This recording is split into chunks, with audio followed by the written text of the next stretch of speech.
ಸ್ವಾತಂತ್ರ್ಯದ ಕಲ್ಪನೆಯಲ್ಲಿ ಏನು ಮೂಡಿ ಬಂದಿತ್ತು, ದೇಶ ಸಮಾನತೆಯ ಕಡೆಗೆ ಒಂದು ಹೆಜ್ಜೆಗಳನ್ನು ಇಡಬೇಕಾಗಿದ್ದು, ಇವತ್ತು ಉದಾರೀಕರಣ ಮತ್ತು ಖಾಸಗೀಕರಣವನ್ನೇ ತನ್ನ ಕರುಳ ಇದಾಗಿ ಮಾಡಿಕೊಂಡಿರುವಂಥದ್ದನ್ನು ನಾವು ನೋಡ್ತೇವೆ.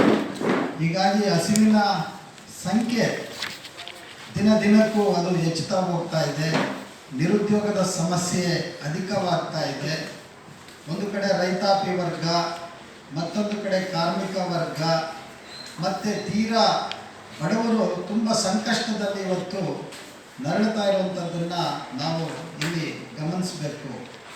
ಕೇವಲ ಕೆಲವೇ ಬಂಡವಾಳಶಾಹಿಗಳ ಹಿಡಿತದಲ್ಲಿ ದೇಶದ ಆರ್ಥಿಕ ಒಂದು ನೀತಿ ಅವರ ಪರವಾಗಿ ಇವತ್ತು ಬರ್ತಾ ಇದೆ. ಶ್ರೀಮಂತರು ಮತ್ತಷ್ಟು ಶ್ರೀಮಂತರಾಗ್ತಾ ಇದ್ದಾರೆ. ಅದನ್ನು ಒಂದು ರೀತಿ ಸಂತೋಷ ಪಡುವ ರೀತಿಯಲ್ಲಿ ಬಿಂಬಿಸ್ತಾ ಇದ್ದಾರೆ. ನಮ್ಮಲ್ಲಿ ಇಷ್ಟು ಕೋಟಿ ಜನ ಲಕ್ಷಾಧೀಶರಾದರು, ಇಷ್ಟು ಜನ ಲಕ್ಷಾಧೀಶರಾದರು ಅನ್ನುವಂಥದ್ದನ್ನು ತುಂಬ ಹೆಮ್ಮೆಯಿಂದ ನೋಡಿಕೊಳ್ಳುವಂಥ ಒಂದು ಪರಿಸ್ಥಿತಿ ಬರ್ತಾ ಇರೋದನ್ನೇ ಒಂದು ದುರಂತ ಅಂತೇಳಿ ನಾವು ಇಲ್ಲಿ ಭಾವಿಸ್ಕೊಳ್ಬೇಕಾಗತ್ತೆ.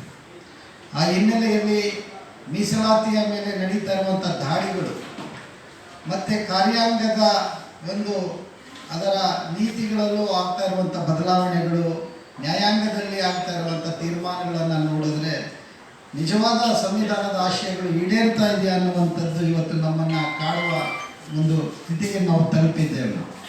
ಆ ಹಿನ್ನೆಲೆಯಲ್ಲಿ ಕಳೆದ ಬಾರಿ ನಾವು ಪ್ರತಿ ಜಿಲ್ಲೆ ಕೇಂದ್ರಗಳಲ್ಲಿ ಇದನ್ನು ಮಾಡ್ತಾ ಬರ್ತಾ ಇದ್ದೇವೆ. ಪ್ರೊಫೆಸರ್ ಬಿ ಕೃಷ್ಣಪ್ಪನವರು ಆದಿಯಾಗಿ ಆಗಿದ್ದಂಥ ನಮ್ಮ ಅನೇಕ ಹಿರಿಯರು, ದೇವನೂರು ಮಾದೇವ ಅವರು, ಸಿದ್ಧಲಿಂಗಯ್ಯನವರು, ಇಂಥ ಅನೇಕ ಹಿರಿಯರು ಏನು ಹಾಕಿಕೊಟ್ಟಂಥ ಒಂದು ದಾರಿಯಲ್ಲಿ ನಾವು ಅದನ್ನು ಮುಂದುವರಿಸಿಕೊಂಡು ನಾವು ಬರ್ತಾ ಇದ್ದೇವೆ.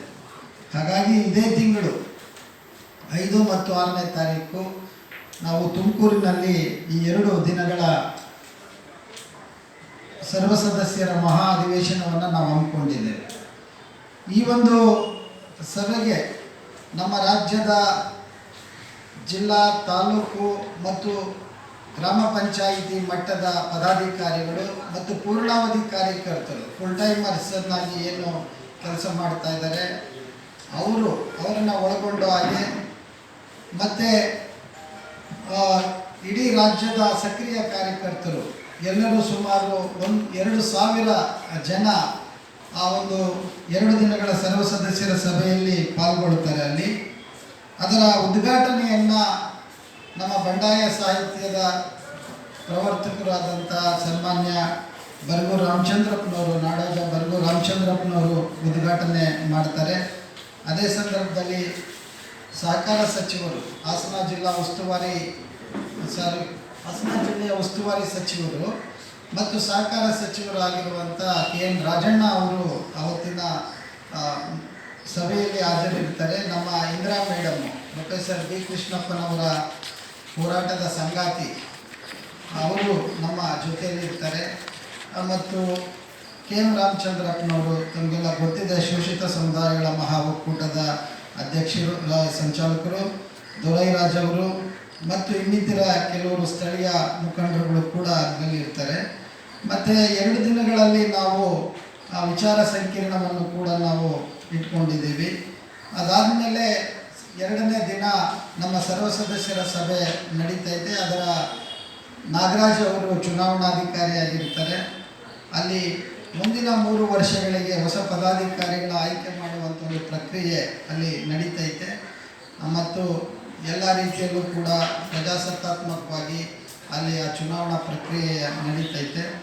ಅದಾದಮೇಲೆ ನಾವು ಒಟ್ಟಾರೆ ದೇಶದ ಆರ್ಥಿಕ, ಸಾಮಾಜಿಕ, ರಾಜಕೀಯ ಸ್ಥಿತಿಗತಿಗಳನ್ನು ಕುರಿತಾಗಿ ನಮ್ಮ ಮುಂದಿನ ಹೋರಾಟಗಳನ್ನು ರೂಪುಗೊಳಿಸೋದಕ್ಕೆ ಮತ್ತು ಎಲ್ಲ ಜನಸಂಘಟನೆಗಳೊಂದಿಗೆ ನಮ್ಮ ಒಂದು ಏನು ಒಡಗೂಡಿ ಕೆಲಸ ಮಾಡುವಂಥ ರೀತಿಯಲ್ಲಿ ಏನು ಮಾಡ್ಬೋದು ಅನ್ನೋದರ ಬಗ್ಗೆ ಕೆಲವು ನಿರ್ಣಯಗಳನ್ನು ಕೂಡ ನಾವಲ್ಲಿ ತೆಗೆದುಕೊಳ್ತೇವೆ. ಸೊ ಇದಿಷ್ಟು ಆ ಒಂದು ನಮ್ಮ ಸರ್ವ ಸದಸ್ಯರ ಮಹಾಧಿವೇಶನದ ಒಂದು ಸಂದರ್ಭದಲ್ಲಿ ನಾವು ಧ್ವನಿಸಂಘರ್ಷ ಸಮಿತಿ ತೆಗೆದುಕೊಳ್ಳುವಂಥ ತೀರ್ಮಾನಗಳನ್ನು ನಂತರ ನಾವು ರಾಜ್ಯ ಸಮಿತಿ, ವಿಶೇಷವಾಗಿ ಹೊಸ ರಾಜ್ಯ ಸಮಿತಿ ಆಯ್ಕೆ ಆದಮೇಲೆ ಅದನ್ನು ಪತ್ರಕರ್ತರಿಗೆ ತಿಳಿಸ್ತಾರೆ. ಸೊ ಇದಿಷ್ಟು ನಮ್ಮ ಕಾರ್ಯಕ್ರಮದ ಉದ್ದೇಶ. ಸೊ ಇದರ ಬಗ್ಗೆ ತಾವು ಏನಾದರೂ